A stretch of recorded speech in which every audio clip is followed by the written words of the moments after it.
And then this part deals with abstractions, pure and simple. So, you know, I can lift this, and then I can play with lifting it, and then I can put it aside and think about it abstractly. I can think about all the different things that I might do with it. I say, well, I could throw it, I could take it apart, I could toss it in the air, I could juggle it, I could use it as a doorstop, right? I could kick it across the room. And so basically what I'm doing there is I'm using my prefrontal cortex to generate an abstract representation of the world, and then to plot out motor strategies before implementing them. And that's basically what abstract thought is, very, very fundamentally.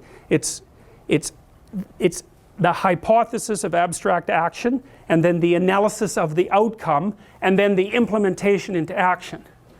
And I think that there's something about that that actually defines the difference between intelligence and conscientiousness.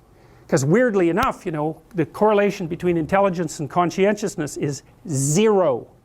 No relationship whatsoever. Which is quite strange, because conscientious people plan and so forth. But I think what it is that intelligence is an indicator of the effectiveness of abstraction, and conscientiousness is an indicator of the probability of implementation. And those are very, very different problems.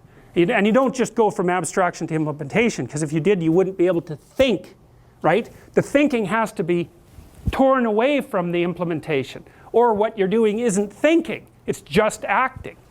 So I think that accounts for the psychometric independence of those two phenomena. It's annoying because you can think up something that you should do and you won't do it, because there's no deterministic causal pathway from the conception to the action. So that's kind of annoying. It seems to take something like willpower in order to transform the abstraction into an implementation. And we don't understand that very well. It's easy to understand the resistance to doing it, because the default position of your body should be something like never do anything except eat, you know, because doing something requires the expenditure of energy and resources, and so unless you have a really good rationale for it, you should probably not do it. And so the body is sort of intransigent by nature. It's an oversimplification. You have to come up with a good reason to impel it into motion, and you should, because you have to pay for action. You have to pay for it with energy and resources. So there should be resistance against it, but it's still annoying.